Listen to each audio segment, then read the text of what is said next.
it's a real honor to introduce David Che from Stanford University. David, how do I do this? David, you want to come in and connect?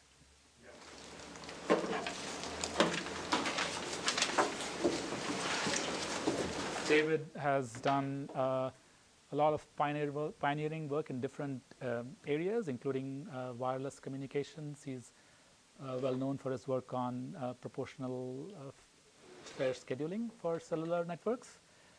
He is an IEEE Fellow, National Academy of Engineering member, and winner of several medals. And so he's going to talk about scaling Bitcoin. Thanks a lot, Raj. So the block is sealed. Yes. You can't leave anymore. All right, good. So let me get my equipment ready here a little bit. 1 second.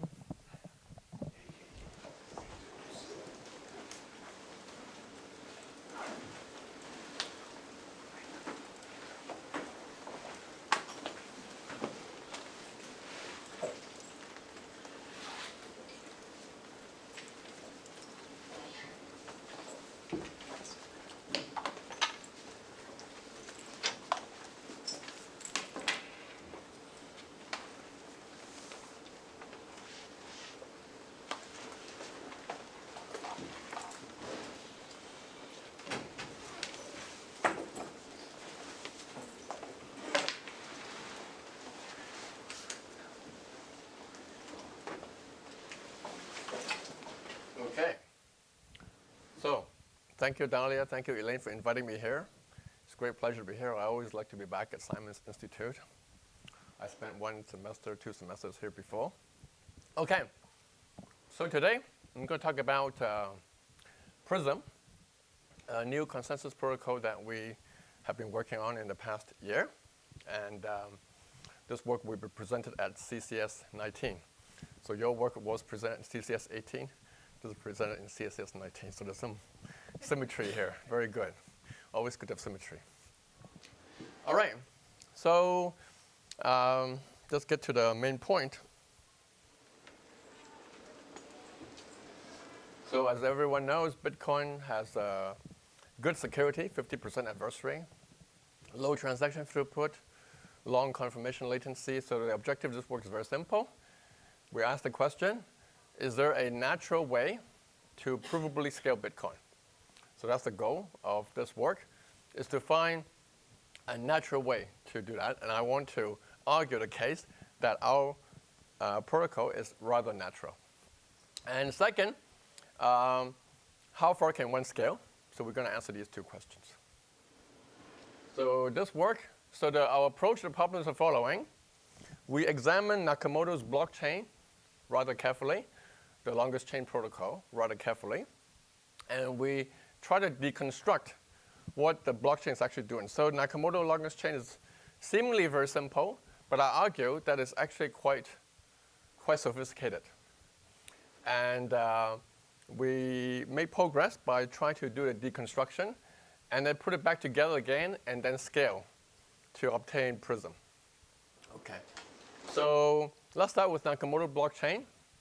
So we start from the Genesis block. Different miners add to this blockchain. There's a mining rate, which Raj mentioned earlier. C is the block time. So here I use F, the mining rate, which is 1 over C, basically. And different miners mine and extend. And the protocol is mining on the longest chain, always mine on the tip of the longest chain. In case there's forking, always mine on the longest chain. And in Nakamoto's blockchain, the average mining rate is 1 block per 10 minutes. So that's the situation.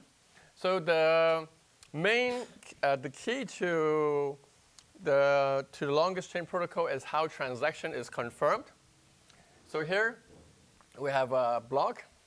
A transaction comes in, and so a naive scheme would be just immediately confirm once the transaction gets there. That doesn't work. Why doesn't that work? It's because of the so-called Nakamoto's private attack. So the Nakamoto says that if the adversary mines in private, say 2 blocks, it got lucky and mined 2 blocks, then it can displace these show these 2 blocks, broadcast it to the network, and now others will grow on this longest chain, and then this will displace the transaction that was confirmed. So deconfirm a transaction. This is one of the most serious attack on a cryptocurrency, double spend, which basically means that you can spend and then deconfirm and use the same coin again. So that's not very good. So Nakamoto's solution is rather simple. He says, okay, this is not so good. So what he says is that we will only confirm when we wait until the block, the transaction is so-called K block deep, which means that there are K blocks on top of it. Actually, strictly speaking, I believe it's K minus 1 block on top of it. So there's a little bit typo here. But anyway, point is a lot of blocks on top of it. And the reason why this is an effective scheme is because in this case, what the adversary has to do now is to mine a larger number of blocks in private, larger than K, so that when it shows it, broadcasted, it will become the new longest chain. But this is very difficult because the adversary, if the adversary has less power than the honest node, which is the assumption here, then it will have to get extremely lucky to be able to get many blocks in private, as opposed to the previous example where it only has to get, say, 2 blocks, which is quite possible. And Nakamoto did a calculation. So that's the only math in the paper, but it's a very good math, actually, I should say. He's calculating that for different K, what is the probability of reversal? In other words, the probability that the Nakamoto private attack is successful. And there's this whole table. And so using this table, one can calculate how long do we have to wait to confirm. And you can say that for 10 to the minus 3 error rate, which is around here, then you have to wait about 25 block deep, which translates to 250 minutes. Okay? So the classic 6 block deep rule, we are up to here, like pretty high error probability. And so if you want a reliable system with reasonably low error rate, your latency is rather bad. Okay? So that's the situation. Good. So far, no question. Listen to your talk. I'm a little bit concerned. Actually, I left the room to get the bathroom because I thought your talk would go on for quite a while. Okay, good. You survived, and I hope I'll survive too. Okay, so now there is actually 2 rows of a block. A block has 2 rows. It either proposes transactions, okay, so which is pretty clear. As it grows, it proposes transactions every block, adds transactions to a ledger. And in this view, if you have a low mining rate, which is 1 block per 10 minutes, then that translates to low throughput. Low throughput. Of course, it's assuming a given block size, 1 megabyte. Then low mining rate means low throughput. Okay? There's another row of block which is less obvious, but equally or even more important perhaps, is voting. So a transaction gets in, and a attacker tries to propose a anti-transaction. Let's call it anti-transaction, which is a double spend. An anti-transaction is basically a double spend, which is trying to reverse history. And one can interpret what happens in the longest chain protocol as follows. The honest nodes are growing on the visible longest chain. The adversary is using its private power, using its own adversary power, to grow on the alternative history that it's trying to create. So there's a competition, there's a race. Both sides are voting. And at the end, whoever gets more votes kind of wins out. And because the honest node has more power, and you wait long enough, the chance of him winning out is very high. Yes? It seems claim a lot, and I've never understood it. Why does a low mining rate mean low throughput? It means high latency, but mining is independent of the block size, right? Like, you know, Bitcoin Cash has a much higher throughput than like Bitcoin, right? I mean, it's not interesting, right? You can amortize mining over an arbitrary number of transactions. So for a fixed block, as I mentioned, for a fixed block size, the lower the mining rate, the lower the throughput. That's a correct statement, I believe. Fixed block size, I mean, So the point is that you don't want to vary the block size, right? So you want to vary the block size, right? You want to make the block size, so if I lower the mining rate, you want to make the block size bigger to account for that. Is that what you're saying? Is that the question? it just seems completely orthogonal to how you do the mining, like how big you want. There's how fast you can actually like parse and apply your blocks. No, but But why are those questions in any way linked? But this is just a statement. It's not a question. It's a Already indicated. If you're really using block sizes of gigabytes, then your delta should be bigger, and then the intermining gap should be proportionally bigger as well. You're not gonna. No, because you can still propagate the block header, right? No. You have to propagate the to entire validate block the and block validate accept the it, next it's one. not only the header. Right? There's a data availability problem if you have the header. If you just propagate the header, then you're not guaranteed that people will see what's in the block, right? So Right, but they can validate. start optimistically mining on that, you know. Well, Yeah, but now they you're could be changing the entire spending process. I mean, they can stop, okay, whatever. Sure. So he's also changing his protocol. Let's do Yeah, we'll come back. We'll come back to this point a little bit, right? We'll come back to this point a little bit when we go to the next slide. But right now, the statement is for fixed block size, the lower the mining rate, the lower the throughput. Okay. And the lower the mining rate, also the lower the voting rate, because the votes you're waiting for is to wait for k votes. So therefore, if the mining rate is low, the voting rate is also low, and that leads to high latency. Okay? Yes. Instead of low mining rate, why don't you say high difficulty? Yeah, it's the same thing. Yeah, high difficulty implies low mining rate. Is it okay? Or Yes, but wouldn't it be easier to understand because of, I mean, low mining rate does not guarantee low throughput. I mean, people can be trying to mine a lot, but the difficulty is high, so they cannot mine. So the real culprit here is the difficulty. okay, so maybe I should go one step higher and say it's high difficulty implies low mining rate, implies low voting rate, implies high latency. I remember yesterday there was some concern about keeping 10 characters in one's mind. So I thought, having 4 things may be a bit too much, right? So, I'm also around that age also. So, I can't keep track of that many things here. Okay. All right. So, okay. So we have one option at this moment, which is to increase the mining rate, which is kind of like, or make the difficulty lower, I have another comment. So when you say mining rate, there is also the hash rate that can be increasing all the time, but the difficulty also increases, so they cannot mine. So these things can be mixed a little bit. Okay, right now I think the statements I'm making so far are correct. But we can take that off the side. Not completely sure. Okay, all right. So you increase this mining rate is one possibility because it seems to solve both problems, right? You increase the mining rate, you reduce the latency, and you increase the throughput, okay? The problem, as is well known, already discussed earlier, is that as you increase the mining rate, the forking increases, okay? So the forking increases. We've already seen such a curve in the last talk. Actually, this is just a reverse because the mining rate is 1 over c, so that curve was like flipped around, but this is the same type of curve, which basically says that as you increase the mining rate or decrease the block time, then the security goes down, okay? And the reason for that is because the honest work is split.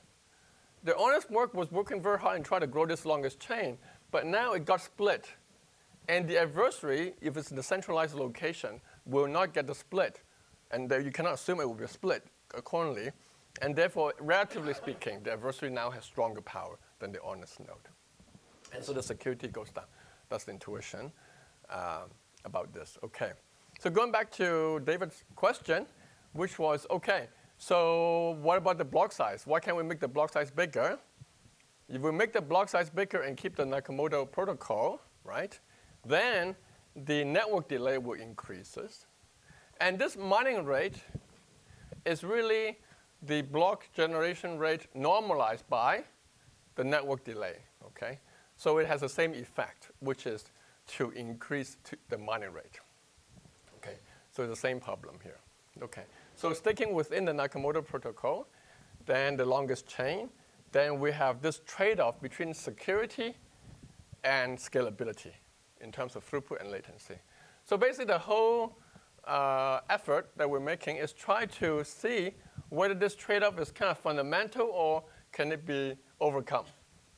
And just to mention, there's actually quite a lot of work along the lines of so-called DAG methods, which tries to essentially say that, okay, we have this block mess, it's messy, but let me try to deal with it anyway.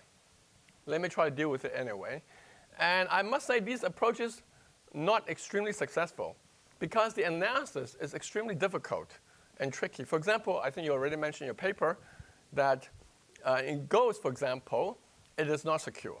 It is not secure at high mining rate, which is a regime of interest here. And these are the protocols. The proofs are rather complicated, and some of them have no proofs yet. Okay. So we try a different approach. We try a different approach to this problem. And our approach is the following. We deconstruct Bitcoin and scale. So instead of trying to deal with the block mess, we, in some sense, try to put more structure into the block mess. And the way we put structure is the following. We say, okay, so since there are two different rows, proposer, voter, why do we have to impose these two rows onto the same block? Let's try to separate out the blocks into two types. And in the left-hand side, these blocks, the only job is to propose transactions. And these blue blocks, the only job is to vote for the red blocks, the proposer blocks. Okay, so we have two types of blocks, proposer blocks and voter blocks. The voter block sits on a longest chain. So the voter block is like following the Nakamoto type protocol, sitting on the longest chain. But when you mine it, you include a hash to a proposer block to indicate that you want to vote for a particular proposer block. Okay? So in other words, let me just finish this one line first. In other words, the voting, which was done implicitly in the longest chain protocol through the links to the previous block, is now made explicit by adding these voter links and by separating out the voter block to the proposer block. Yeah? So what you did is you basically created super transactions. These proposing blocks are now super transactions. It's like they include multiple transactions. No. I did not change anything about the transaction here. So this split at this moment has nothing to do with transactions. It is only taking out the row of voting and put it into a separate type of blocks. That's all. Okay? All right. So you may say, okay, yes. What is the incentive to vote? What is the incentive to vote? Yes, it is points in the voting box. So right now we're not talking about incentive, right? Okay. So there is some incentive to vote because if you don't vote, you will not get transactions into the ledger. That's not a very good incentive. Really? Because otherwise you cannot get block rewards, you cannot get transaction rewards, right? Okay. Well, I haven't finished the protocol yet. So I haven't finished developing protocol yet. But maybe we can come back to this issue when the whole protocol is developed. Is that okay? All right. Yeah.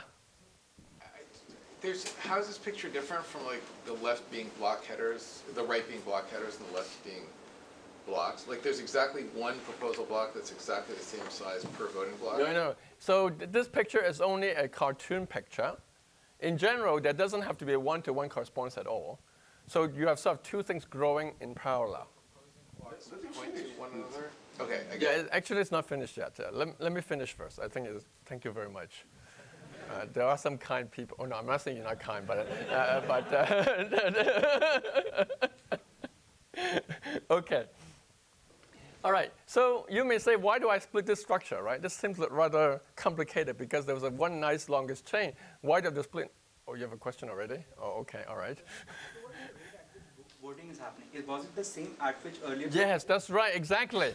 Thank you very much. You asked the perfect question there. Then my point is, your bottleneck still remains the voting. Even if the blocks are being proposed at a higher rate, they Okay. cannot be attached because the voting is still at the Right. At this point, I've done nothing. I haven't done shit, right? At this point. Okay? Because actually, I say that this mining rate and this mining rate is the same as before. I did not actually increase neither of the mining rate. So you're right. So the voting rate remains the same here. Okay? But now, the next step is that once you break it up into two parts, then there's a natural question, a natural method, which is now, instead of having one voting chain, I can now have many, many separate voting chains. And all of them can do the same thing, which is to vote for the proposal block. So now, intuitively speaking, this is at this moment intuitive, that my voting rate has indeed increased. So if I have, say, 1,000 voting chains, then my voting rate has increased by a factor of 1,000. Although I keep the mining rate here at every chain the same as before, say 1 block every 10 minutes, okay, or 1 block every 20 seconds in Ethereum. Yes? But that also means your computational power increased by 1,000 times, right? Because assuming the first one took you 10, now you're increased by 1,000, so 10,000 times. You need more amount of computation. If the mining rate is same, but you're just increasing, you're just parallelizing, but it's not reducing the amount of tasks. The puzzle to solve is easier for every block now, right? For every block is easier. So let me go to the, okay, all right. How do you know which pink block happens before which other pink block on this diagram? Okay, so good. So this pink block, as you can see, there are no links anymore, right? But actually, it is also growing on the longest chain. It is also growing on the longest chain. Hashes of each other. Yes, there's a longest chain there, but I'm no longer using this longest chain to do confirmation. So I remove it from the picture. But however, the longest chain does give me one thing, which is if for every block there's a depth in this in this tree. And I'm using the depth to order it, okay? So in other words, the picture you should think is that at each depth, there is one or more block. There could be alternative block, right? For example, an adversary could create some alternative block either in public or in private. But I'm using the levels to sort of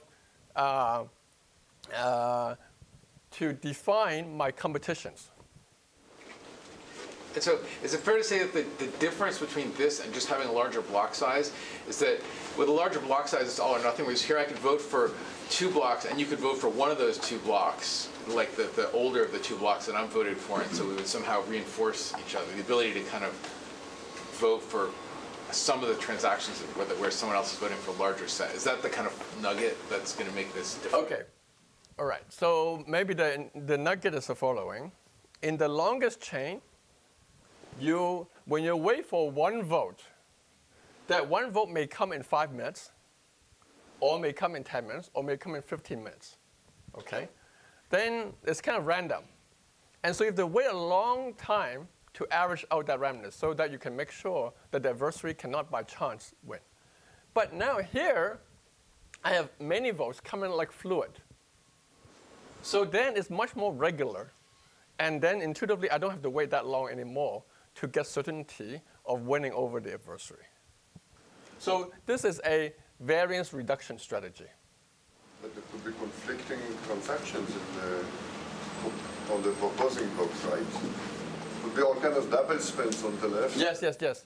So at this moment, it's just intuitive. I will go more detail into the double spends and etc. Okay?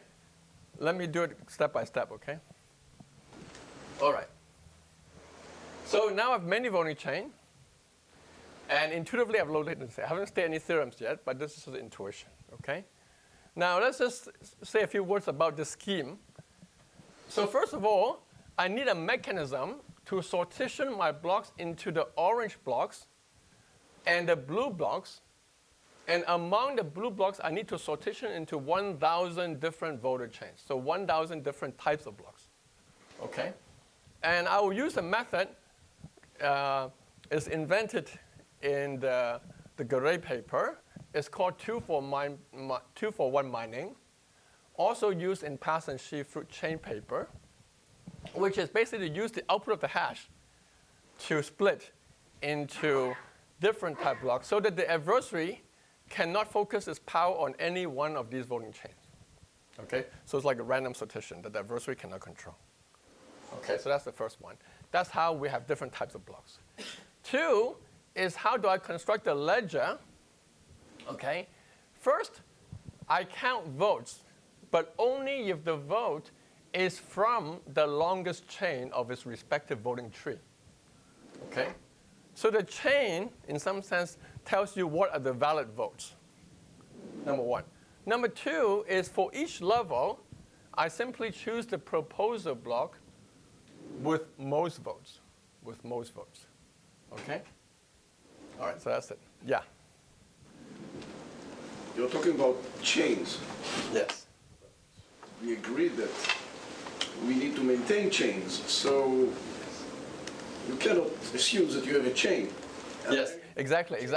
So I am drawing this for simplicity, but there could be forking here. And I've limited space on this slide. So I would like to, if I have infinite space, I would like to draw a tree, right, on each one of them. And this is just the main chain or the longest chain of that tree. And I only count votes on that longest chain.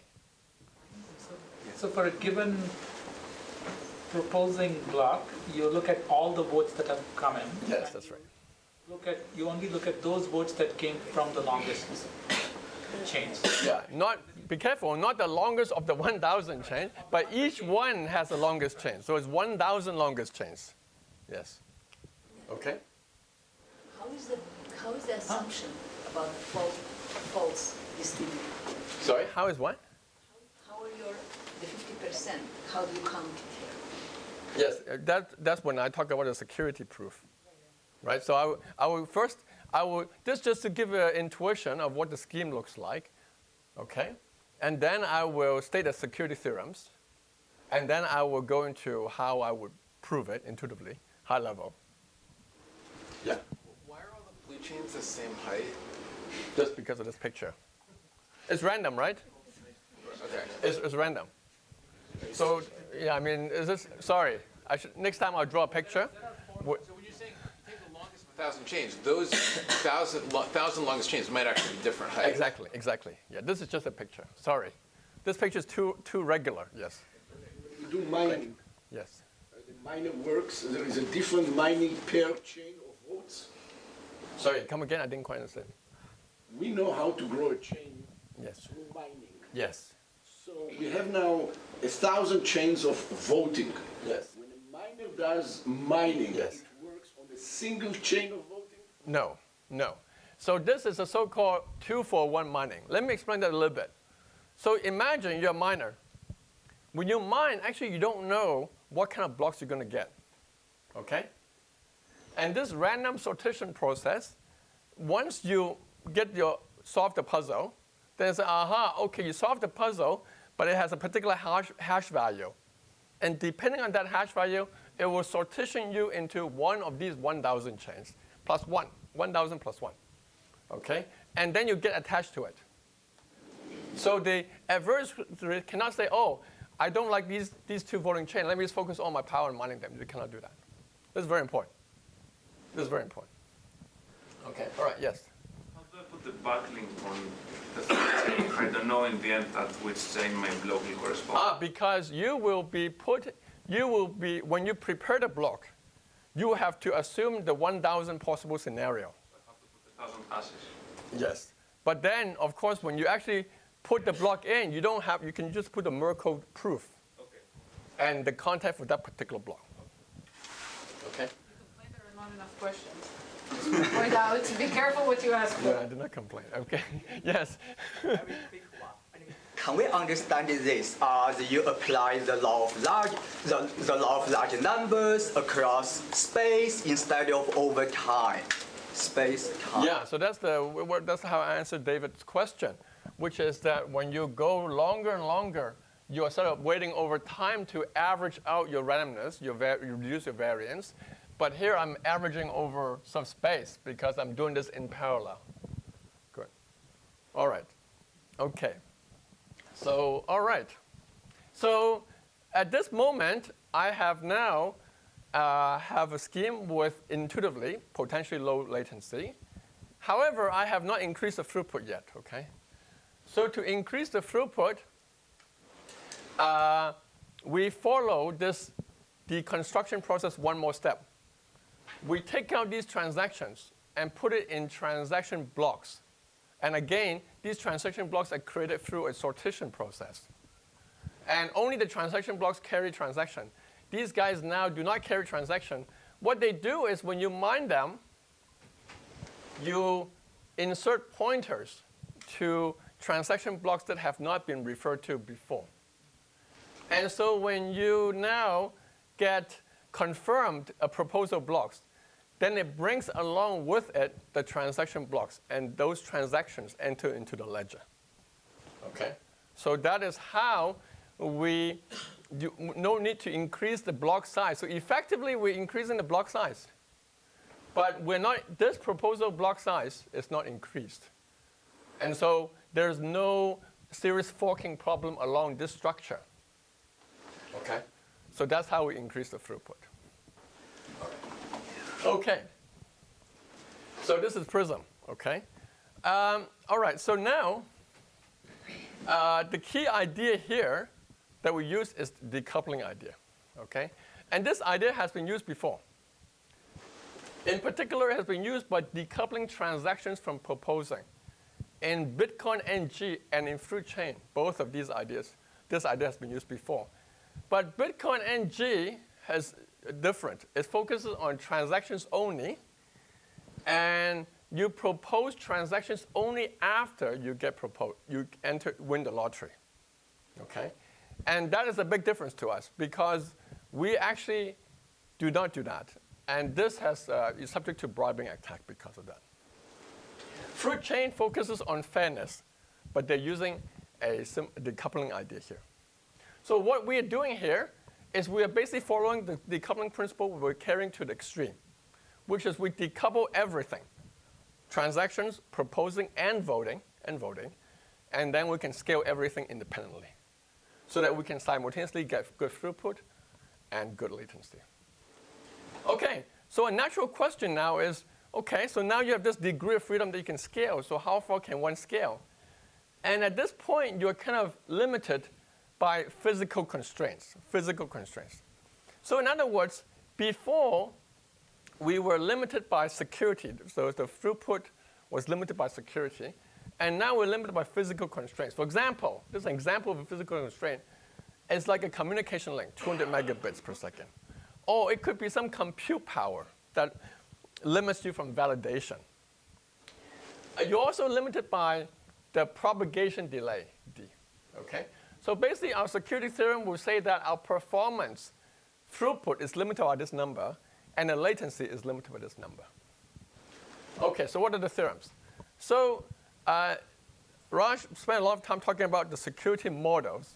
So since this talk is about a new protocol, so we're not going to be able to talk much about that, but thankfully, Raj mentioned all that and took all the questions.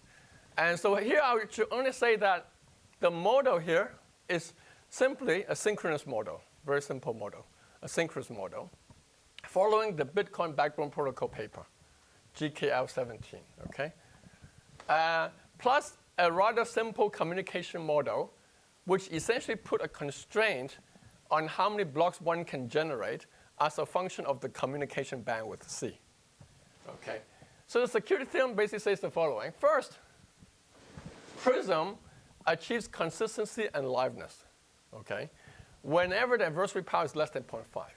So this property says that I did not do worse than Bitcoin. Security-wise, I'm at the same level as Bitcoin. Number two, the throughput is you can achieve something proportional to C times 1 minus beta, 1 minus beta C, where beta is the adversary fraction of power. So you can get pretty close to C. And three, for latency, Prism can confirm honest transaction with probability 1 minus epsilon. So epsilon is your security parameter. The latency is given by some constant times d, the network delay, plus d divided by m, where m is the number of voting chains, so 1,000, for example, times log of 1 over epsilon. Okay? So that's the result. I'll explain a little later what it means by confirming honest transaction. But first, let's see some pictures, okay? So the throughput curve as a function of beta, this is the 1 minus beta C. This is what Prism can achieve. And to compare, the red is what Bitcoin can achieve, okay? So when I say Bitcoin can achieve, I'm optimizing over all the mining rate and the block size to get this curve. And you can see that as you get close to 0.5, the throughput of Bitcoin as a fraction of the capacity, network bandwidth, goes to 0. And this is the security constraint of Bitcoin. And Prism does not have this constraint. So this 1 minus beta really comes from a denial of service attack, because the adversary has power beta, so it can deny that fraction of the capacity. But essentially, Prism is optimal because it can get the rest. Okay. In terms of latency, what's the picture there?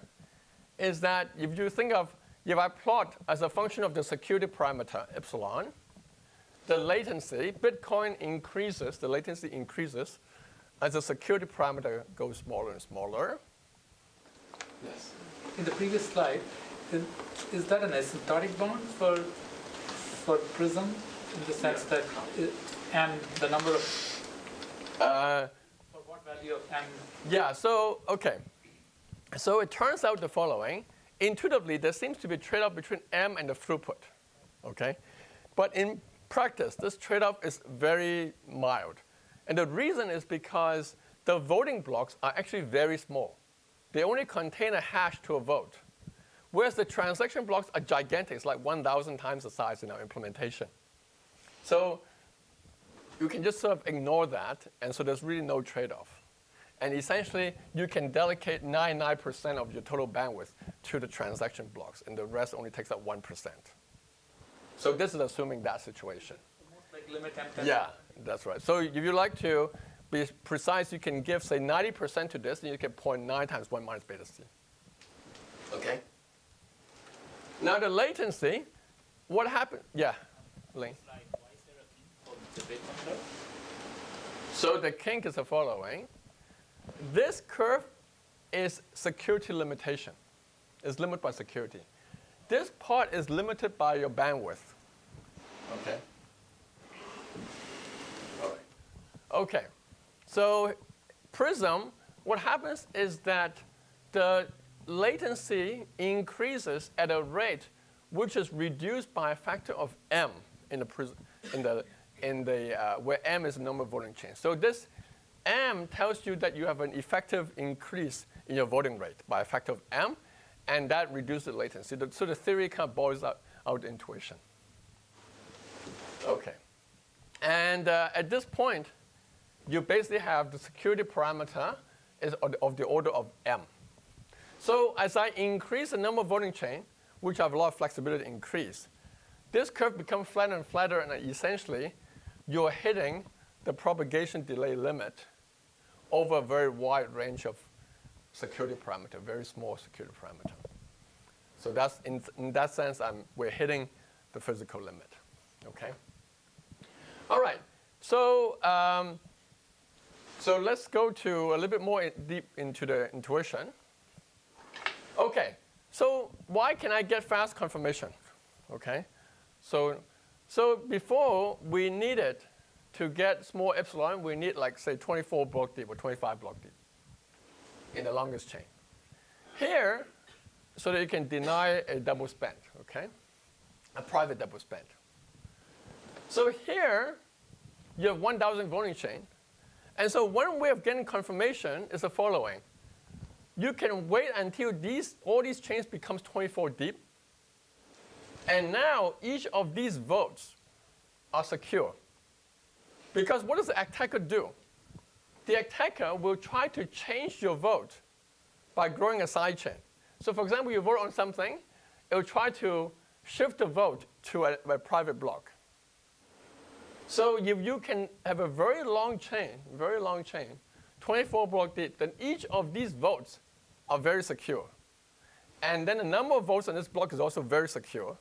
And then you can confirm this as a leader block for that level. We call this a leader block. Okay? All right. The claim, though, is that we don't need to do this. We don't need 24 block deep. All we need is 2 block deep. Why is that? So 2 block deep, the confirmation reversal property is very bad. We're at 45%. 45%. You can calculate that from Nakamoto's table analysis.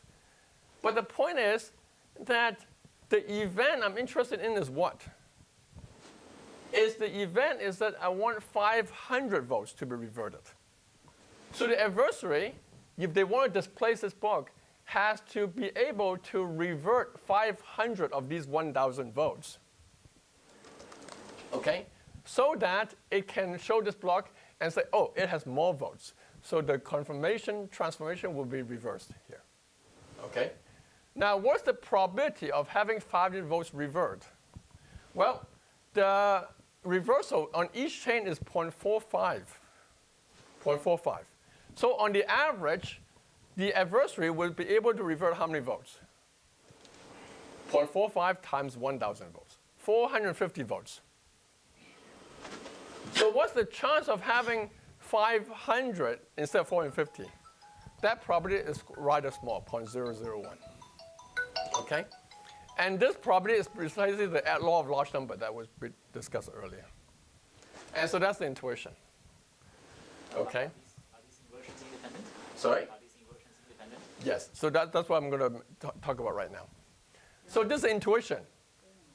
3 minutes. Okay. So I guess my student will be sad because I can't do a demo anymore. No. So we actually. No, we have to have the demo. You have to have the demo. Okay. All right. So, okay. So to make this result precise, okay, prove this result, what you basically need to do is to prove a sort of a macroscopic chain quantity and common prefix of these voting chains.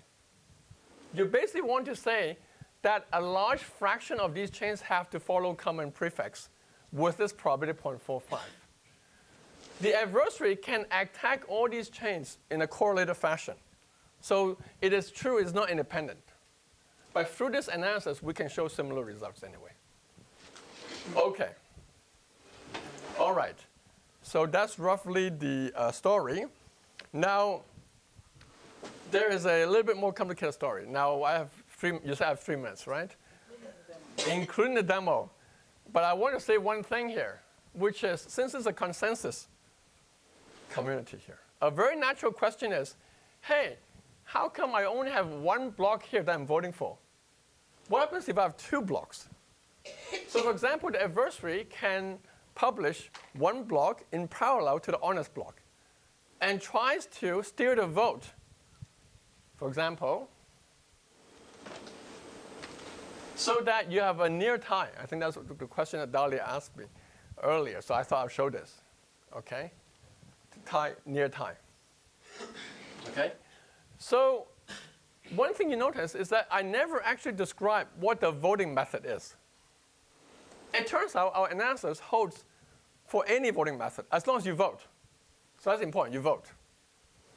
But what happens if you get to this situation? Okay. Can we now confirm the block with 501 vote with only 2 block deep? No, because I have a law of large number, but I cannot avoid you from reversing 1 or 2 votes. So I cannot, okay? However, what we can confirm is that if at least exactly one of these two blocks will be in the final ledger. In other words, the adversary cannot create a third block. Okay, and that is enough to do a lot of things. For example, if a particular transaction appears in both, then I can immediately confirm them. Even if a transaction only appears in one, then it turns out that if I wait for the next level and there's a uniquely honest block, and I can use this block to refer to this transaction, then I can also confirm it. The only situation in which I cannot confirm is if there's an explicit double spend on the two blocks. In that case, I cannot confirm any one of them. But then now I have to wait until 24 block deep to get the final ordering. In other words, to remove one of them. So that's why our result is only for honest transactions, which are not public double spends. Yeah. What about transactions that have like an expiration time or something? Sorry? What about transactions that have an expiration time? Transaction, so you're talking about smart contract, I guess, right? But you're saying like it's in these two blocks, but we don't know if these, basically like smart contracts. No, Bitcoin also has time. Yeah, so we have not done a very detailed analysis to beyond sort of the UTXO model in terms of sequence of transaction. So I don't know if I can answer this question in like 2 minutes. Bitcoin transactions don't expire. Yeah, so that's why we're talking about beyond UTXO. It allows temporal transactions. Okay, but Donnelly wants me to show the demo. While you are showing, can I ask one thing? So it seems like Stick there with the break. I don't even know if I can show the demo right now because I don't know if I have network connection here.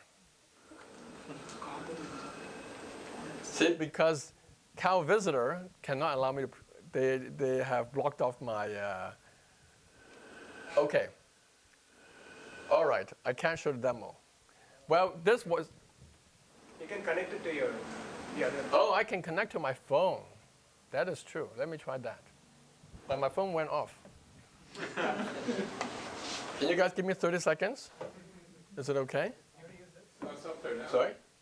you want to use this machine? Yeah, sure. Show me. So this is Vivek, by the way.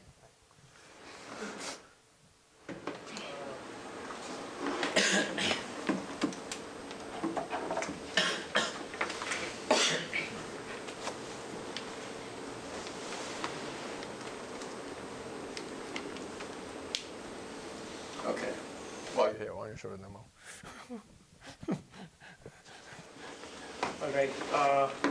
So we implemented this old protocol from scratch in Rust, and after 6 months of work, we were able to get this demo running. So this demo has 100 nodes connected with like a 4-degree random graph. Each node is an AWS machine.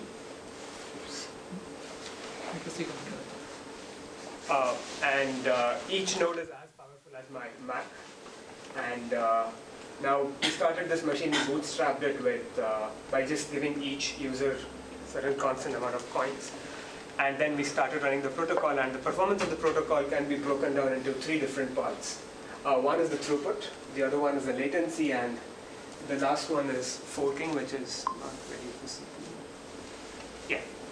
So as we can see that we've been running this demo for the last 30 minutes or 1 hour. And the average throughput of the system is roughly 70,000 transactions per second. And the confirmation latency is 23 seconds because our mining rate is 1 block every 10 seconds. So as you see, 2 blocks deep kind of gives you 23 seconds. And we know that the security of the longest chain protocol is very much tied to the forking rate of the system. And because Prism also obtains its security because of the voting chains, which in turn follow the longest chain, the forking rate here is just 10%, which shows that this protocol has security of about 47%. So yeah, this is pretty much. Any questions regarding the What demo? does it mean 10% of forks? That means 10% of the blocks are not part of the main chains. I see. On the voting chains. On the voting I chains. see. So the more you the larger the forking rate is, the lower your security is. So this is the dashboard. I know you also have a nice animation of the system. Are you Do going you to have show the animation here? Dalia wants to see the animation. Again. I invited you to see that. Yeah, we have. Give me 1 second.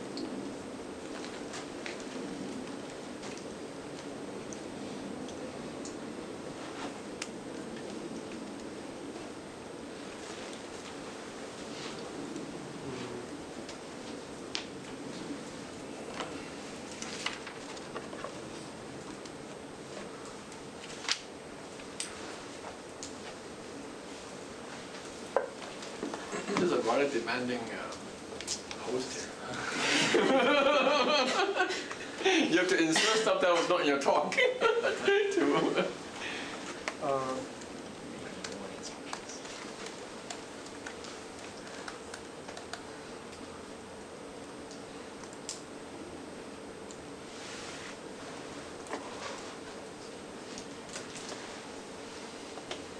I was blown away when I saw it the first time. I just want to share it with the audience.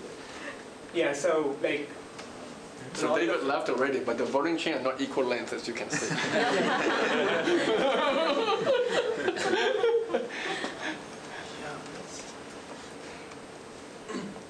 So you can see that the voting chains are voting for these blocks, and when they get big, that means they confirm already. And the transaction blocks are coming out like a pool, and then whenever proposals get mined, it attaches hashes to the transaction blocks that you can see in the pool. And then they pull these transaction blocks in to create this serialized ledger. So that's how this protocol works.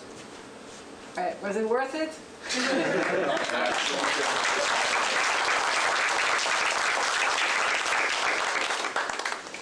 All right, thank you, David. And we'll take a break till 11:30.